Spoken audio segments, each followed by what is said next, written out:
Mon garçon, où est la nouvelle camionnette que nous t'avons donnée? Demanda mon grand-père en regardant par la fenêtre du salon, tandis que je montais les marches du Porsche, un sac à dos lourd sur les épaules et la sueur coulant sur mon front. J'étais arrivé à pied. 4 kilomètres sous le soleil doux, transportant des échantillons de meubles artisanaux que je fabriquais pour un salon le week-end. Ma sœur utilisait à nouveau la camionnette pour ses réunions importantes d'influenceuses. Avant que je puisse formuler une réponse qui ne ressemble pas à une excuse bidon, ma mère est apparue à la porte avec ce sourire artificiel qu'elle arborait lorsqu'elle avait déjà décidé de la version officielle des faits. Le pick-up appartient désormais à Mélissa, papa. Karl ne conduit presque jamais, il passe tout son temps à la menuiserie. Elle en a plus besoin pour son travail. Son travail. Enregistrer des vidéos où elle danse sur TikTok et poser avec des produits que les entreprises lui envoyaient gratuitement. Mon grand-père est resté silencieux pendant un moment, digérant l'information. La façon dont il m'a regardé, avec ce mélange de surprise et de quelque chose qui ressemblait à de l'indignation contenue, m'a serré le cœur. Je m'appelle Karl. J'ai 26 ans et je suis menuisier artisan. Je travaille dans un atelier loué depuis l'âge de 19 ans, où je fabrique des meubles sur mesure, des étagères personnalisées et des pièces uniques que nous vendons dans des salons de décoration.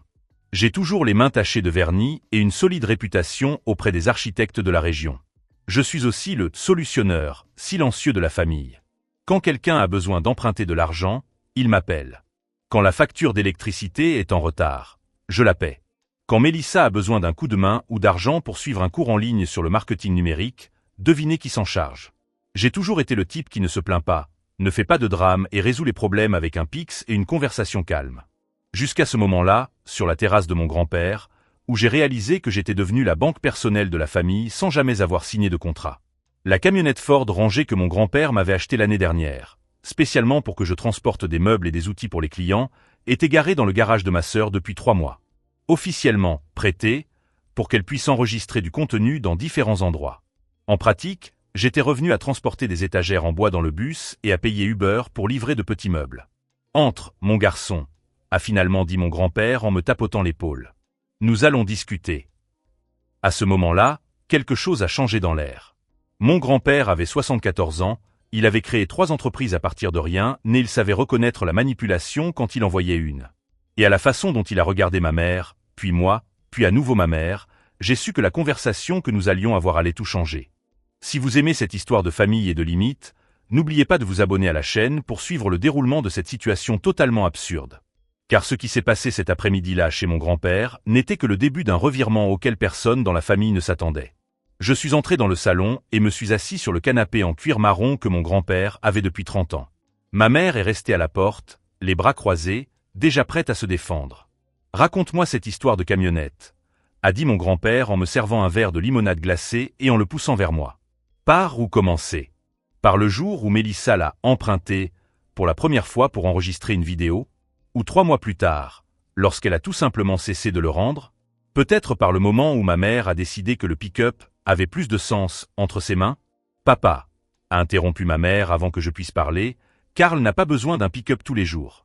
Il travaille dans un atelier fixe. Mélissa a des rendez-vous dans toute la ville. Des engagements. C'est comme ça qu'on appelait ça maintenant. Mélissa avait 23 ans et 140 000 followers sur Instagram.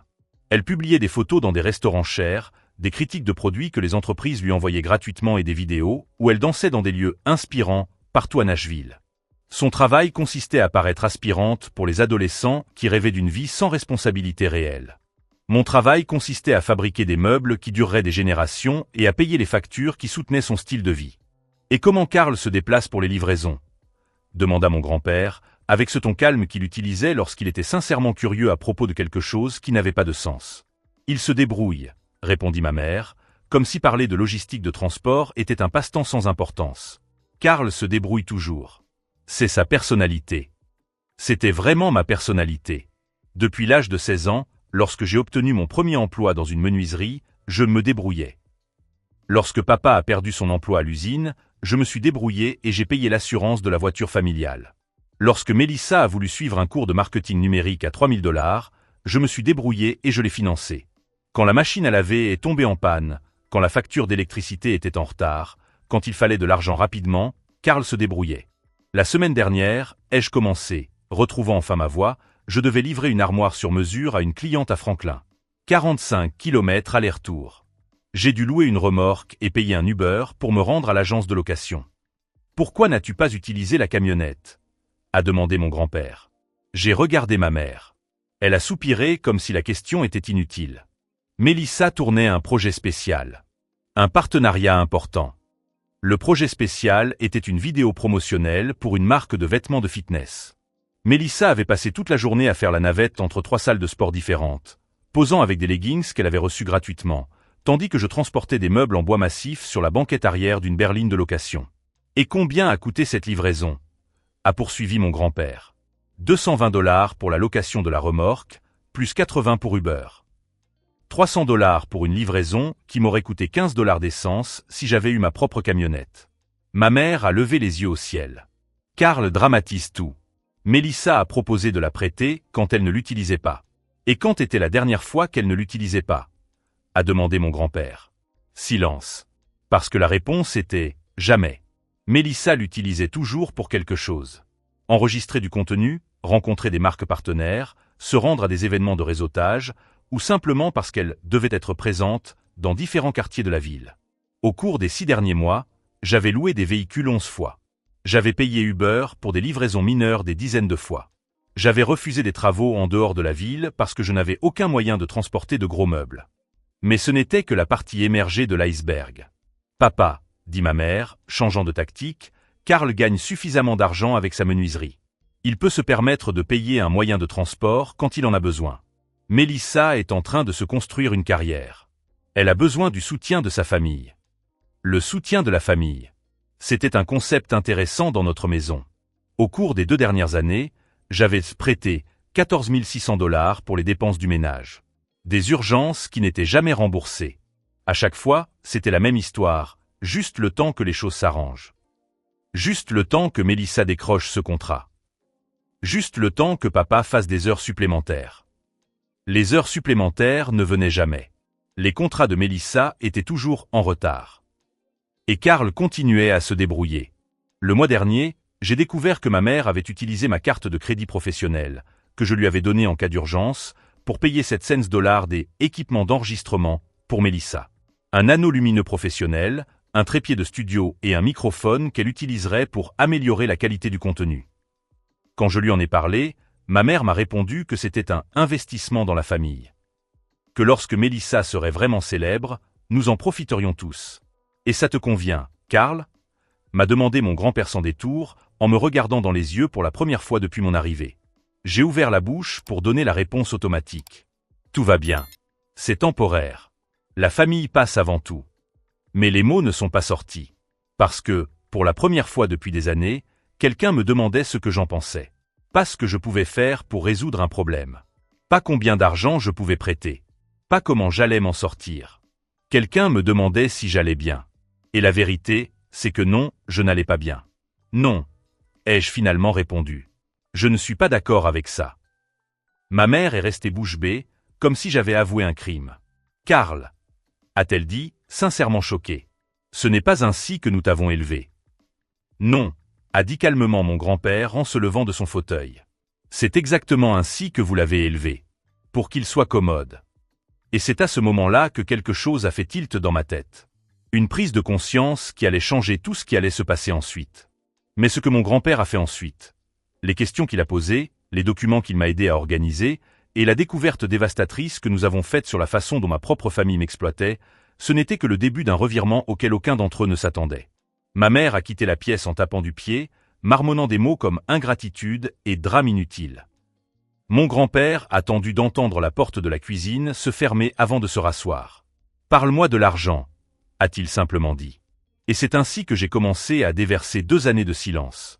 J'ai commencé par les prêts pour les urgences. La facture d'électricité qui devait être payée de toute urgence, car elle allait être coupée le lendemain. La réparation de la climatisation qui ne pouvait pas attendre, car Mélissa enregistrait du contenu à la maison. Le passage aux urgences lorsque papa s'était blessé au dos au travail et que l'assurance ne couvrait pas tout. Combien? Demandait mon grand-père à chaque histoire. 400 $. 650. 820. Il notait tout dans un petit carnet qu'il sortait de la poche de sa chemise. Je lui ai alors parlé des urgences de Mélissa. Le cours de marketing numérique qui lui permettrait de décoller professionnellement. Le matériel d'enregistrement professionnel qui était un investissement dans sa carrière. Le voyage à une convention d'influenceurs à Atlanta qui lui permettrait de nouer des relations importantes. Mon grand-père continuait à prendre des notes. « Et combien de ces prêts ont été remboursés ?» demanda-t-il. « Aucun. » Il arrêta d'écrire et me regarda. « Karl, as-tu les justificatifs de ces virements ?» J'ai sorti mon téléphone et ouvert l'application bancaire. 2 ans d'historique brossaient un tableau déprimant. Des virements Pix à ma mère. Des dépôts directs sur le compte de Mélissa. Des paiements par carte de crédit pour des achats que je n'avais pas faits. Mon grand-père a ajusté ses lunettes et a noté chaque transaction. Au bout de 15 minutes, il s'est arrêté et a fait un rapide calcul. 17 200 $, a-t-il dit calmement. En 2 ans. Ce chiffre m'a frappé comme un coup de poing dans l'estomac. 17 200 $. Presque une année entière de loyer pour mon atelier. 3 camionnettes d'occasion. Un acompte pour acheter ma propre maison. Mais ce n'est pas encore le pire, ai-je poursuivi, sentant quelque chose se briser dans ma poitrine. Je lui ai parlé de la carte de crédit professionnelle. Comment ma mère m'avait convaincu de l'ajouter comme utilisatrice autorisée pour les urgences familiales. Comment j'avais découvert qu'elle était utilisée pour des achats personnels. Des vêtements pour Mélissa. Des dîners dans des restaurants chers. Des produits de beauté. Une télévision de 75 pouces pour le salon. La semaine dernière, ai-je dit d'une voix plus basse, j'ai découvert que ma mère avait utilisé la carte pour payer 1 300 $ de produits de soins pour la peau de Mélissa. Elle a dit que c'était un investissement dans son image professionnelle. Mon grand-père a fermé les yeux un instant. « Karl, as-tu accès à cette carte en ligne ?»« Oui. »« Montre-moi les 6 derniers mois. » J'ai ouvert l'application de la carte et lui ai tendu mon téléphone. Mon grand-père a fait défiler lentement les transactions, s'arrêtant de temps en temps pour noter quelque chose. Son expression devenait de plus en plus grave à chaque achat. Salon de beauté. Restaurant japonais cher. Magasin de vêtements de marque. Station-service, toujours la même, près de la maison de Mélissa. Salle de sport haut de gamme.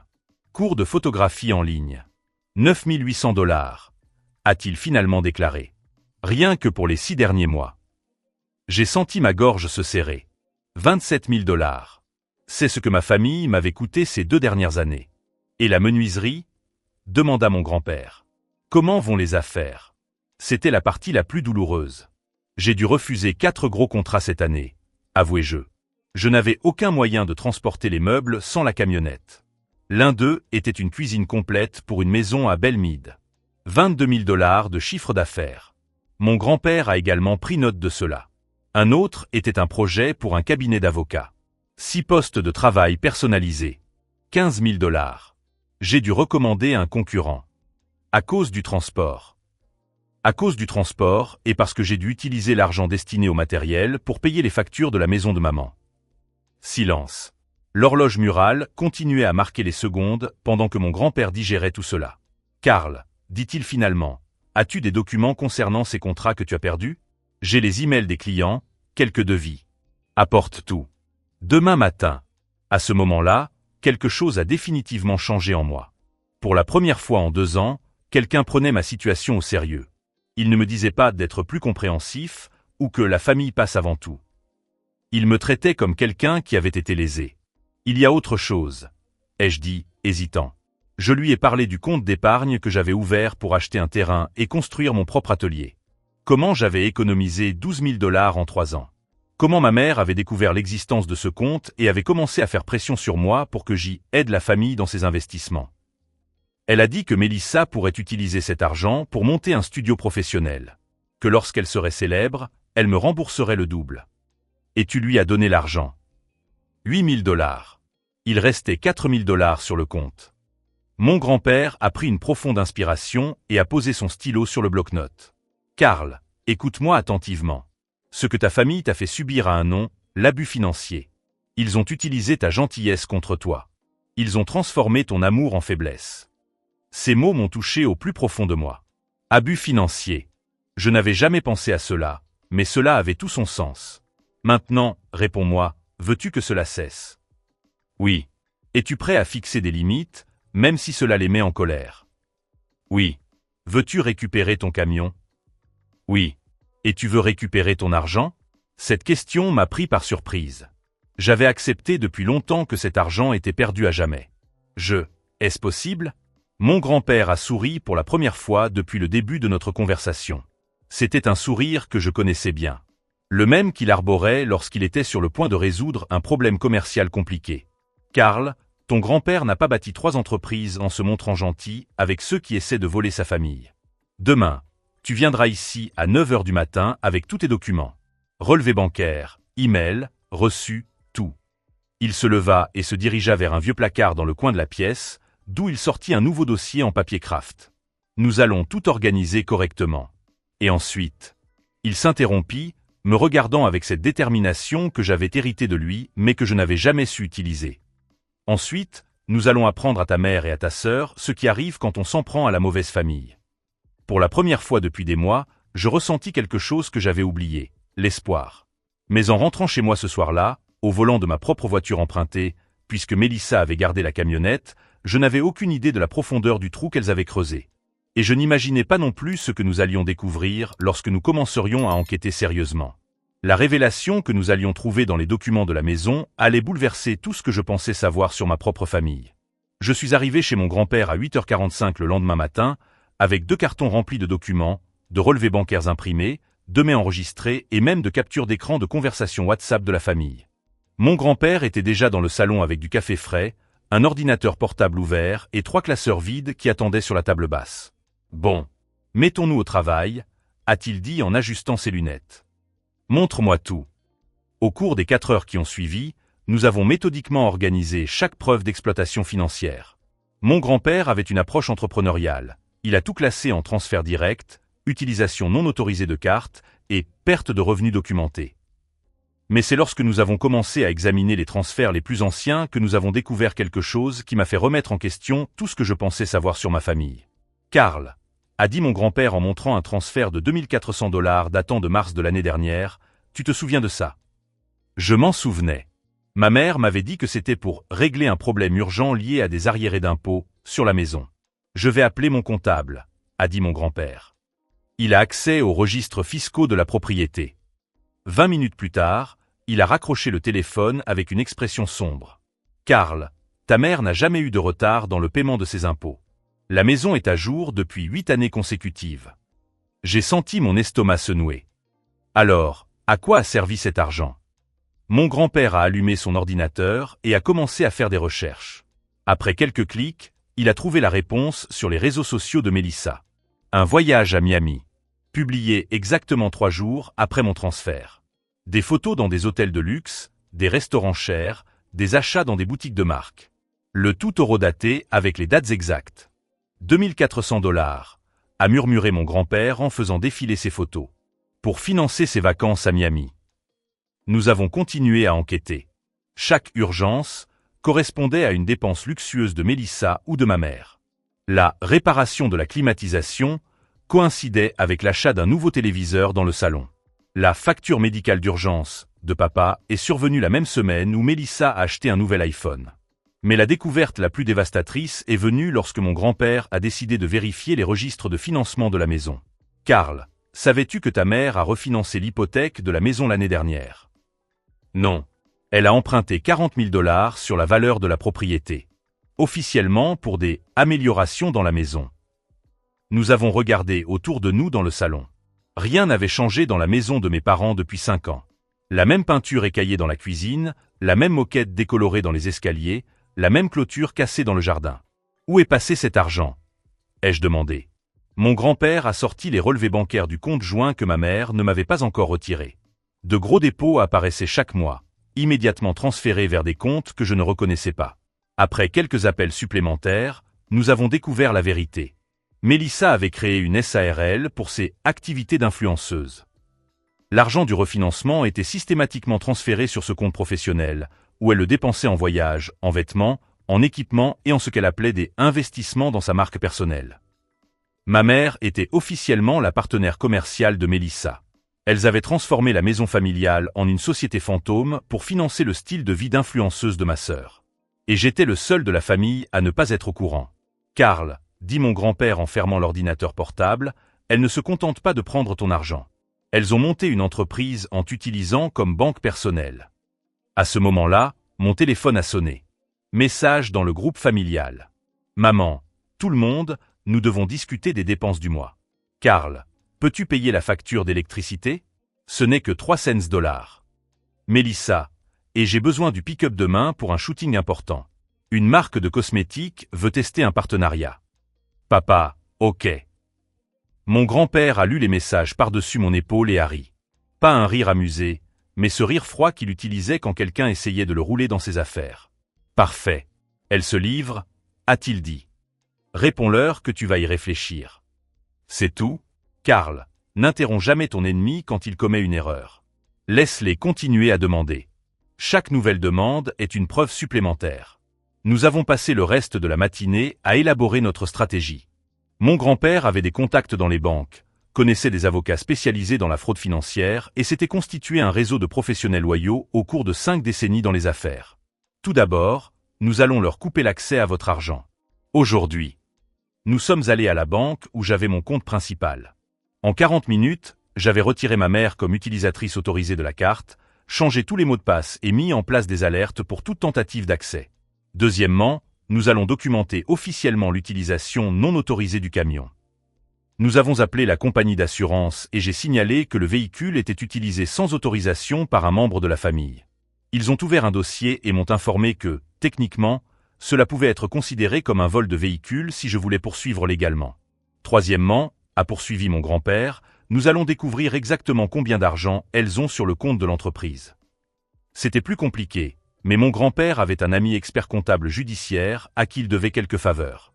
Grâce aux informations dont nous disposions sur la LLC de Mélissa, il a pu accéder au registre public de base.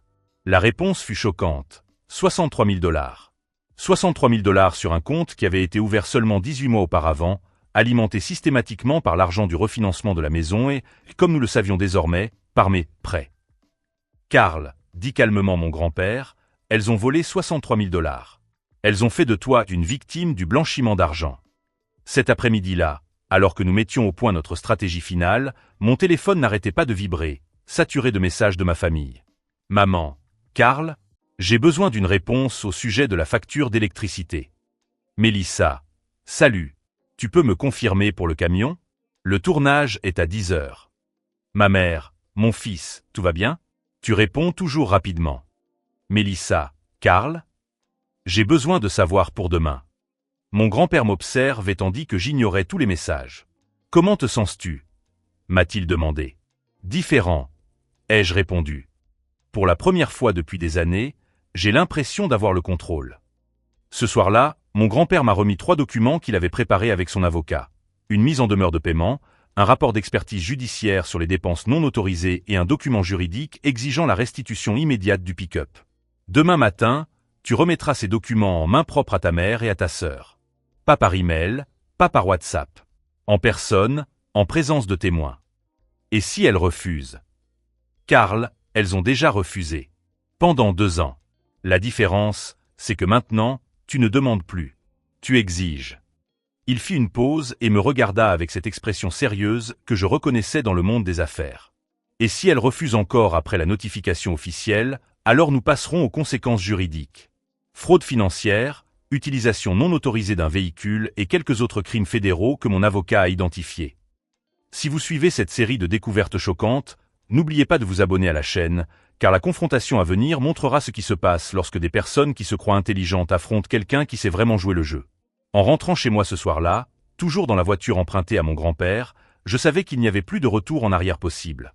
Demain, pour la première fois de ma vie, je ne serai plus le Karl qui résout les problèmes en silence. Demain, je serai le Karl qui exige justice. Et d'après l'expression déterminée que j'ai vue dans le rétroviseur, je savais qu'elle n'était pas du tout préparée à ce qui allait arriver. La véritable guerre commencerait lorsqu'elles liraient le premier paragraphe des documents que je leur remettrais. Car découvrir qu'elles avaient menti sur tout n'était que le début. Le lendemain matin, j'ai garé la camionnette que mon grand-père m'avait prêtée devant la maison de mes parents à 8h15. J'avais délibérément choisi un horaire où je savais que tout le monde serait à la maison. Mélissa ne se réveillait jamais avant 10h. Ma mère préparait son petit déjeuner élaboré à 8h30 et papa était en congé. J'ai frappé à la porte, tenant un dossier en papier craft contenant 3 documents juridiques tamponnés et signés. Ma mère a ouvert la porte vêtue de son peignoir rose, les bigoudis encore dans les cheveux. Karl, quelle surprise! Pourquoi n'es-tu pas entré par le garage? Et pourquoi es-tu si habillé? A-t-elle demandé en remarquant ma chemise et ma cravate. Je dois vous remettre des documents, à vous et à Mélissa. Il est important que papa soit également présent. Des documents? Quel genre de documents? Appelez tout le monde dans le salon, s'il vous plaît. Quelque chose dans mon ton a dû lui paraître étrange, car elle m'a regardé avec une expression que je n'avais jamais vue auparavant. De la prudence. Karl, tout va bien. Tout va très bien. Je n'ai jamais été aussi bien. 5 minutes plus tard, nous étions tous dans le salon. Mélissa est descendue en pyjama, les cheveux en bataille, son téléphone portable à la main, comme d'habitude. Papa était assis sur le canapé avec une tasse de café, regardant d'un air perplexe le dossier que je tenais à la main. Bon, ai-je commencé en sortant le premier document, je dois vous informer que j'exige officiellement la restitution du pick-up Ford rangé, immatriculé WXY 2345, avant 5 heures cet après-midi. Mélissa a ri. Quoi? Karl, tu plaisantes? J'exige également le remboursement de 27 400 $ pour des virements non autorisés et l'utilisation frauduleuse de ma carte professionnelle au cours des 2 dernières années. Le rire de Mélissa s'éteignit dans sa gorge. Ma mère pâlit. Karl, de quoi parles-tu? Je sortis le deuxième document. Il s'agit d'un rapport d'expertise des transactions bancaires, préparé par le comptable de grand-père. Il documente chaque virement, chaque débit sur la carte et chaque mensonge que vous avez raconté pour les justifier. Mensonge? Répéta ma mère, la voix montée d'un octave. Comment oses-tu me traiter de menteuse?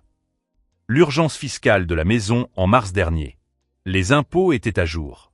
L'argent a servi à financer le voyage de Mélissa à Miami. Mélissa laissa tomber son téléphone portable. La réparation de la climatisation en juin. Il n'y a pas eu de réparation. L'argent a servi à payer la nouvelle télévision du salon. Papa a regardé la télévision de 75 pouces qui dominait le mur. La facture médicale d'urgence en septembre. Papa n'est jamais allé chez le médecin cette semaine-là. L'argent a servi à acheter le nouvel iPhone de Mélissa. Karl a tenté d'interrompre ma mère, mais j'ai continué. Et nous avons découvert quelque chose d'intéressant au sujet de la SARL que vous avez créée. Mélissa Creative Enterprises.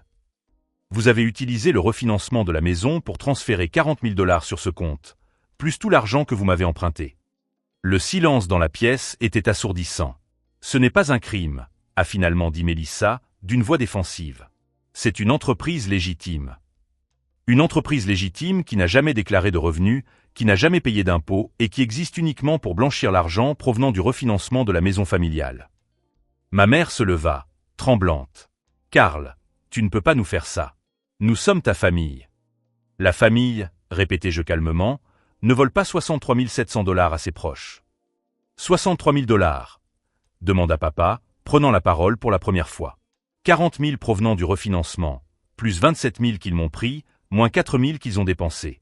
Il restait exactement 63 700 $ sur le compte de Mélissa Creative Enterprises hier, à 5 heures de l'après-midi. Mélissa hyperventilait. Comment peux-tu? Nous n'avons pas. Le comptable judiciaire de grand-père a des amis à l'IRS.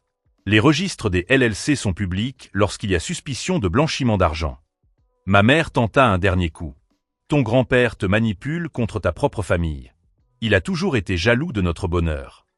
En fait, dit-il en sortant le troisième document, il est ici avec nous. La voix de mon grand-père retentit depuis l'entrée.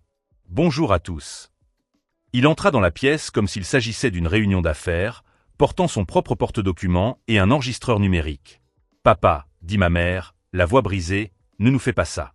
Il y a 2 ans, vous avez choisi de faire ça à Karl, répondit-il calmement en s'asseyant dans un fauteuil. Maintenant, nous avons choisi de vous le faire. Vous ne pouvez pas poursuivre la famille en justice, s'écria Mélissa. Nous pouvons et nous le ferons, dis-je. À moins que vous n'acceptiez les conditions de remboursement. Quelles conditions? Demanda papa, l'air perdu. Mon grand-père ouvrit son porte-document. Restitution complète du camion avant 17 heures. Transfert de 63 700 $ du compte de la LLC à Karl avant vendredi. Signature d'un document reconnaissant la dette et établissant un plan de paiement pour le montant restant. Et si nous refusons? A défié ma mère. La fraude bancaire est un crime fédéral, a déclaré mon grand-père. L'utilisation non autorisée d'un véhicule est un vol. Le blanchiment d'argent par le biais d'une société fictive est… Eh bien, c'est exactement ce que le nom suggère. Mélissa s'est mise à pleurer. Karl, je suis désolé. Je ne savais pas que c'était aussi grave. Bien sûr que tu le savais, ai-je répondu. Quand tu as commencé à utiliser ma carte professionnelle pour payer tes dépenses personnelles. Quand tu as commencé à mentir sur des urgences pour emprunter de l'argent. Quand tu as créé une société fictive pour cacher 40 000 $. Nous pouvons discuter, a dit ma mère désespérément. Nous pouvons régler cela en famille. Nous avons eu 2 ans pour régler cela en famille, ai-je dit. Vous avez choisi de me voler. Papa a finalement pris la parole, d'une voix basse. Est-ce vrai? Tout cela est-il vrai? Ma mère n'arrivait pas à le regarder. Pourquoi? A insisté papa. Pourquoi faire ça à votre propre fils? Parce qu'il a toujours eu de l'argent, a explosé Mélissa. Parce qu'il n'a jamais manqué de rien. Parce que sa stupide menuiserie a toujours bien marché pendant que je me battais pour construire une carrière. Te battais? Ai-je répété. Mélissa, tu n'as jamais travaillé de ta vie. Tu publies des photos sur Instagram pendant que je paie tes factures. C'est du travail. Non, c'est un hobby. Et un hobby coûteux. Mon grand-père regarda sa montre. Il est 9h45. Vous avez jusqu'à midi pour vous décider. Acceptez les conditions de remboursement ou nous irons au tribunal. Midi? Répéta ma mère. C'est impossible. Vous avez eu 2 ans pour faire ce qu'il fallait, dis-je en me levant. Vous avez maintenant 2h15. Karl, s'il te plaît, supplia ma mère. Pense aux conséquences. Si cela devient public, nous allons perdre la maison. Vous auriez dû y penser avant de transformer la maison en une opération de blanchiment d'argent. Et ma carrière? Sanglota Mélissa. Si cela devient un scandale, ma réputation sera détruite. Votre réputation, dis-je en me dirigeant vers la porte, est basée sur un mensonge financé par de l'argent volé. Sur le seuil de la porte, je me retournai une dernière fois. Ah, et Mélissa? Le camion est équipé d'un traceur GPS depuis hier. Toute tentative de dissimulation du véhicule sera considérée comme une fuite avec un bien volé. L'expression de panique sur son visage était presque satisfaisante. Presque. Car alors que nous quittions la maison et que je voyais ma famille s'effondrer à travers la fenêtre du salon, j'ai réalisé quelque chose qui a complètement changé ma compréhension de toute cette situation. La découverte que nous avons faite cet après-midi-là, lorsque mon grand-père a reçu un appel du comptable judiciaire, a révélé que le complot de Mélissa et de ma mère était bien plus vaste que nous ne l'imaginions. Et ce qui s'est passé lorsqu'elles ont tenté un dernier coup désespéré pour échapper aux conséquences.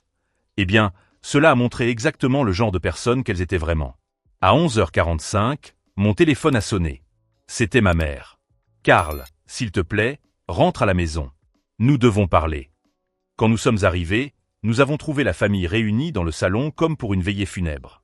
Mélissa était assise par terre, entourée de papiers éparpillés. Papa était dans son fauteuil, la tête entre les mains. Nous allons accepter les conditions, a déclaré ma mère, d'une voix qui semblait vaincue. Toutes les conditions, a ajouté Mélissa, sans lever les yeux des documents. Mais c'est ce qui s'est passé dans les 10 minutes qui ont suivi qui a rendu cette victoire encore plus satisfaisante que je ne l'avais imaginé. Pendant que Mélissa signait les documents de virement bancaire, mon grand-père a reçu un appel du comptable judiciaire. Karl, a-t-il dit en raccrochant avec un air impressionné, il semble que nous ayons découvert autre chose. L'enquête a révélé que Mélissa et ma mère avaient ouvert des comptes bancaires dans 2 autres États, en utilisant des variantes de la LLC. Le montant total de la fraude n'était pas de 63 000 $. Il était de 142 000 $. Ma mère est devenue pâle lorsque mon grand-père a lu les chiffres à haute voix. Des comptes au Texas et en Floride. Mélissa Creative LLC, Mélissa Media LLC et Creative Media Enterprises. Comment avez-vous découvert cela? Demanda Mélissa, d'une voix presque inaudible. Une enquête fiscale fédérale, répondit calmement mon grand-père. Lorsque vous ouvrez plusieurs LLC avec des noms similaires et que vous ne déclarez pas de revenus, cela attire l'attention de l'IRS. Ils ont gelé les comptes hier soir. Le silence dans la pièce était total. 142 000 $, répétai-je lentement. Vous avez volé 142 000 $. Papa leva la tête pour la première fois. Comment? Comment est-ce possible? Mon grand-père ouvrit une nouvelle série de documents qu'il avait reçus par email. Refinancement de la maison, 40 000. Argent de Karl, 27 000. Mais nous avons également découvert des prêts frauduleux utilisant le nom de Karl comme référence commerciale, des cartes de crédit ouvertes au nom de la LLC en utilisant ces informations, et Il fit une pause. Un prêt de 50 000 $ contre le titre de propriété du pick-up. Ils ont hypothéqué mon pick-up? Demandai-je, incrédule. Sans votre autorisation. C'est un faux en écriture fédérale. Mélissa s'est mise à pleurer. Pas des larmes de regret, mais de pure panique. On peut être poursuivi, sanglota-t-elle. Vous serez poursuivi, corrigea mon grand-père. La question est de savoir si vous coopérez maintenant ou si vous faites face à une enquête fédérale complète. Ma mère s'assit lourdement sur le canapé. Que voulez-vous? Le transfert immédiat de tous les fonds accessibles, ai-je répondu. La signature de documents reconnaissant la dette totale. La vente de la maison pour rembourser le reste. La maison? A répété papa, l'air perdu. Papa, elles ont utilisé la maison comme garantie pour financer un système de blanchiment d'argent, ai-je expliqué. La maison est techniquement compromise dans de multiples fraudes. Mais où allons-nous vivre? Demanda Mélissa. Cela, dit-il froidement, ne me concerne plus. Au cours des 2 semaines suivantes, nous avons assisté à l'effondrement complet de l'empire construit à mes dépens. Les comptes ont été gelés, la LLC a été dissoute par l'État et l'IRS a lancé un audit complet. Mélissa a perdu non seulement son argent, mais aussi ses sponsors. Lorsque l'histoire a été divulguée sur les réseaux sociaux, grâce à une dénonciation anonyme que je n'ai jamais confirmée ni démentie, ces partenariats ont été annulés les uns après les autres. Une influenceuse qui finance son mode de vie grâce à la fraude bancaire n'est pas exactement le type d'image que les marques souhaitent associer à leurs produits. Ma mère a tenté un dernier coup. Elle a fait appel à un avocat pour faire valoir que j'étais vindicatif et que je détruisais la famille. L'avocat a examiné les documents et a refusé de prendre l'affaire. Madame, lui a-t-il dit, selon ce que papa m'a raconté par la suite, votre famille a commis au moins 7 crimes fédéraux différents. Je vous conseille de coopérer pleinement et d'espérer que votre fils ne décide pas de vous poursuivre au pénal. La maison a été vendue en 8 semaines. Papa a utilisé sa part pour acheter une maison plus petite dans un quartier plus modeste.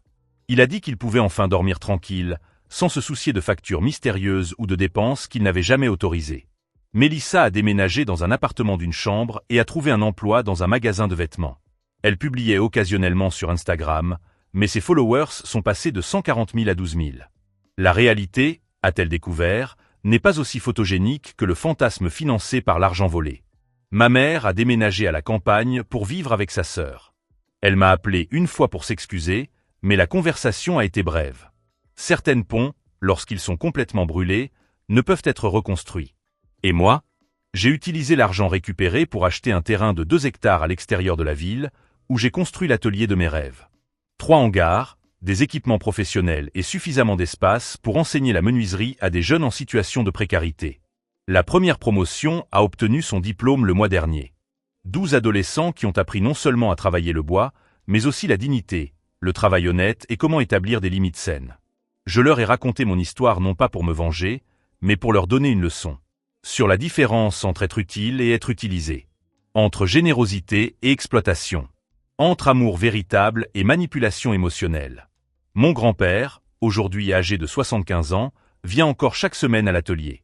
Il s'assoit dans un fauteuil à bascule que j'ai spécialement fabriqué pour lui et observe les jeunes travailler. Karl, m'a-t-il dit hier, tu as transformé ta douleur en objectif. C'est ce que font les vrais hommes. La camionnette, elle est garée dehors, chargée de bois pour un nouveau projet. Mais maintenant, j'ai aussi une grande remorque, une camionnette pour transporter du matériel et un crédit commercial irréprochable. Ce qui est drôle, c'est que je peux désormais prêter de l'argent pour de véritables urgences, quand je le souhaite et à ceux qui le méritent. La différence, c'est que maintenant, c'est moi qui décide. Je ne suis plus la banque involontaire de la famille. J'ai appris que le véritable amour ne demande pas d'intérêt. Il n'invente pas d'urgence. Il ne transforme pas la gentillesse en faiblesse. Le véritable amour respecte les limites. Il célèbre les succès. Et il ne confond jamais, au grand jamais, générosité et droit. Si cette histoire de transformation et de limites saines vous a touché, n'oubliez pas de vous abonner à la chaîne. Nous avons des dizaines d'histoires qui montrent comment des gens ordinaires ont trouvé la force de se défendre contre des familles toxiques, des partenaires manipulateurs et des situations impossibles. Car en fin de compte, j'ai découvert que la personne la plus importante à protéger dans toute famille, c'est vous-même. Et lorsque vous apprenez enfin à le faire, vous réalisez que vous n'avez plus besoin de vous protéger de qui que ce soit. La semaine dernière, j'ai croisé Mélissa au supermarché. Elle achetait des produits de base, a évité mon regard et a payé avec des coupons de réduction. Je n'ai ressenti ni colère ni satisfaction vengeresse. J'ai seulement ressenti la paix profonde de quelqu'un qui connaît la différence entre la justice et la cruauté, entre les conséquences méritées et la vengeance inutile. Elle a détruit sa propre vie en essayant de voler la mienne. Et j'ai reconstruit ma vie en apprenant à la protéger. C'est la différence entre un voleur et un homme. A ver.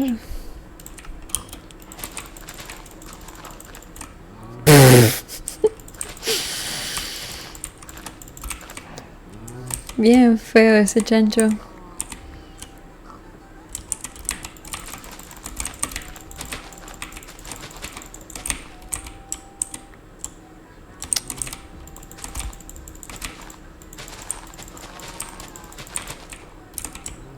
Frente al mar.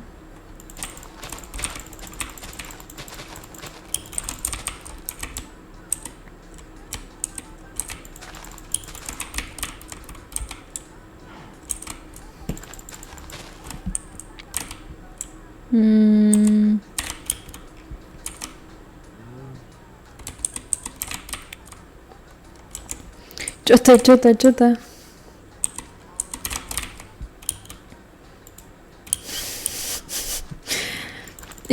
Si andamos con hambre.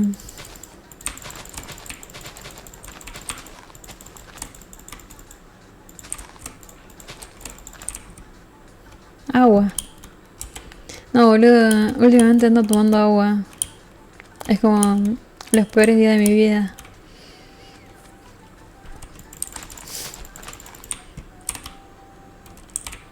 Aguavi.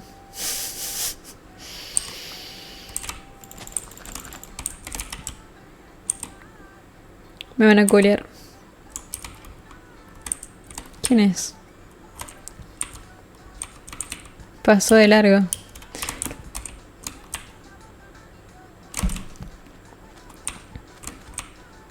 Seguro tiene miedo. Yeah.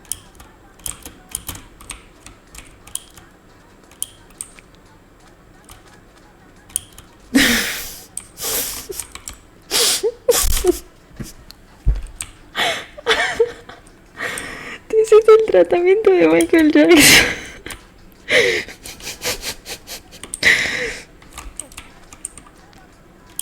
Qué culiado. No, boludo, me dejó ciega la luz. No, boludo. Estoy muy triste, ¿cómo me vas a decir eso? Me costó mucho dinero, Sor Blanca. Hacerme el tratamiento de Michael Jackson. No.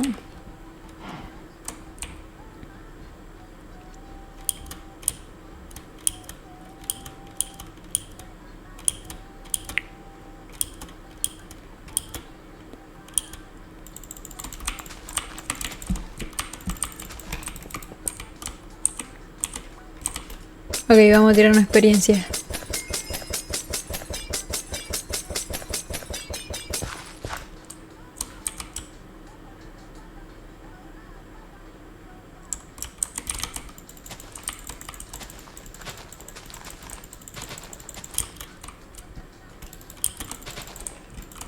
Una brújula.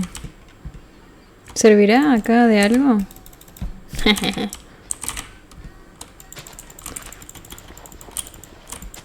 Era una retrampa. Es verdad que te ponen una cápsula. Sí. Es como que te raspan la piel y te pasan jabón blanco. Está bueno.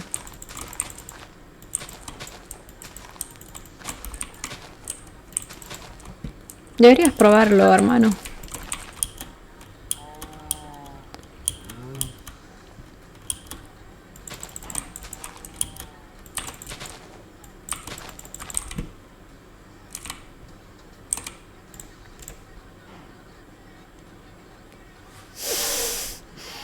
Protección 5, ¿me sirve esto o no? O sigue siendo mierda. Nada, estoy muy triste, no me tocó nada. ¿Lavandina? Sí, yo me baño con lavandina. Ok, me voy al Nether, chicos, no pasa nada.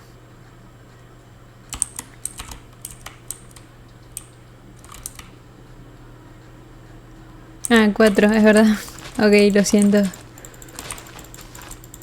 Pero no me sirve o no. Tipo, me sigo quedando con una